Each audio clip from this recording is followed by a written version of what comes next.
Hello all, welcome to Valli's vlogs. Andhra రాష్ట్రానికే తలమానికం మన విజయవాడ నగరం అండి. కానీ ఇప్పుడు ఆ నగరం ప్రకృతి విలయ తాండవానికి విలవిలలాడిపోతుంది. ప్రకృతి కన్నెర్ర చేస్తే ఎంతటి మహానగరమైనా నాశనం అవుతుందని మరొక్కసారి రుజువైంది. ఆ నగరంలో ఇప్పుడు ఎటు చూసినా నీరే, కనుచూపు మేర ఎక్కడ చూసినా నీరే.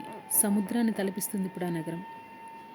వరద నీటితో ఇళ్ళు కొట్టుకుపోయాయి. నగరంలోని కొన్ని ప్రదేశాలైతే పూర్తిగా జలదిగ్బంధంలో ఉండిపోయాయి.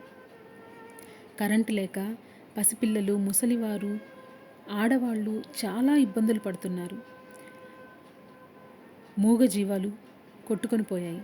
లక్షల ఎకరాలు నీట మునిగిపోయాయి. ప్రాణ నష్టం పదుల సంఖ్యలో ఉన్నా ఆస్తి నష్టం మాత్రం కొన్ని వేల కోట్లు అని చెప్పి అంచనా వేస్తుంది ప్రభుత్వం. ప్రభుత్వ బలగాలు, ఎన్డీఆర్ఎఫ్ సిబ్బంది సహాయక చర్యలు చేస్తూనే ఉన్నాయి. కానీ 4 రోజులైనా అక్కడ వరద నీరు ఇంకా తగ్గలేదు. దీనికి కారణం ఈ వరద కారణంగా కొట్టుకుపోయిన చెట్లు, ఇళ్ళు అన్నీ ఆ ప్రవాహానికి అడ్డుపడడం వల్ల వరద నీరు ఇంకా నగరంలో అలాగే ఉంది. సహాయక చర్యలు కొనసాగుతూనే ఉన్నాయి.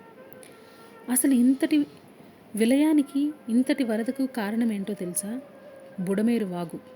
దీనినే విజయవాడకు దుఃఖదాయినిగా పిలుస్తారంట. ఇది మైలవరం కొండల్లో పుట్టి అరిగపల్లి, కొండపల్లి అనే కొండల మధ్య మొదలవుతుంది. ఇది కొల్లేరు సరస్సుకు నిత్యం నీటి సరఫరా చేస్తుందండి. ఈ బుడమేరు వాగు 160 కిలోమీటర్ల దూరం సాగుతూ ఏడాది పొడవునా ఒక స్థాయిలో నీటిని మెయింటైన్ చేస్తుందంట. ఎప్పుడూ 15,000 క్యూసెక్కుల వాటర్ ఖచ్చితంగా బుడమేరు వాగులో ఉంటుందంట.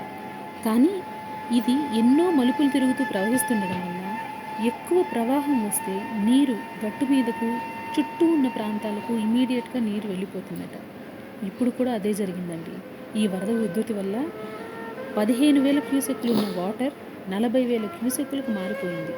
దీని కారణంగానే ఇంతటి విపత్తు సంభవించింది. అంతేకాకుండా 2008 రాష్ట్ర విభజన తర్వాత అభివృద్ధిలో భాగంగా విజయవాడ నగరీకరణ జరిగిందండి. దీనిలో భాగంగానే ఈ బుడమేరు పరివాహక ప్రాంతాలన్నీ ఆక్రమించుకొని వాటిలో ఫ్లాట్స్ అంటూ భవనాలు అన్నీ కట్టడం వల్ల ఎప్పుడైతే బుడమేరు వాగు పొంగిందో ఇమీడియట్గా వాటర్ అంతా నగరంలోకి వచ్చేసి ఇన్ని భవనాలు మునిగిపోవటానికి, ఇంతటి ఆస్తి నష్టం జరగడానికి కారణమయ్యాయి. కర్మ రిటర్న్స్ అని చూస్తూనే ఉన్నాం కదండి. మనం చేసిందే తిరిగి మనకొస్తుంది. ఆల్రెడీ 2005లో ఇదే విధంగా విజయవాడ నగరం మునిగిపోయింది బుడమేరు వాగు వల్ల. కానీ అప్పుడు పోలవరం కుడి కాలువకు ఈ వాగును లింక్ చేసి రెగ్యులేట్ చేయడం వల్ల దాని ప్రవాహం కాస్త తగ్గిందట. ఆ తగ్గటమే ఈ ఆక్రమణదారులకు మంచి విషయమైంది. దాన్ని ఆక్రమించుకోవడం, చుట్టూ భవనాలు నిర్మించడం, ఈజీగా భవనాలన్నీ వాగులో కొట్టుకుపోవడం. అందుకేనండి ప్రకృతి కన్నెర్ర చేస్తే అది ఎంతటి మహానగరమైనా నేలమట్టం అవ్వాల్సింది అని ఊరికే అన్నారా? ఇప్పటికైనా మేలుకోండి. మనం ఏం చేస్తున్నామో మనం ఆలోచించాలి. ఇది ఒకవైపు ఉంటే ఎంతోమంది ఈ ప్రజల కోసం ఈ విపత్తు సంభవానికి తమ వంతు విరాళాలుగా ప్రకటిస్తున్నారు. అలాగే ఆంధ్ర రాష్ట్రం యొక్క ఎన్జిఓ సంఘం కూడా తమ ఒక్కరోజు బేసిక్ పేని అంటే 120 కోట్ల రూపాయలను సీఎం రిలీఫ్ ఫండ్కి అందించారు. సో మీలో ఎవరైనా సీఎం రిలీఫ్ ఫండ్కి మీ సహాయం చెయ్యాలి అనుకుంటే ఈ పైన కనిపిస్తున్న నెంబర్కి చేయవచ్చు. ఒక్క రూపాయి అయినా సరేనండి, మనం సహాయం చేసే ఒక్క రూపాయి అయినా చాలా విలువైంది. ఇలాంటి సమయంలో నాకు తెలిసిన ఈ ఇన్ఫర్మేషన్ని మీతో షేర్ చేసుకుంటున్నానండి.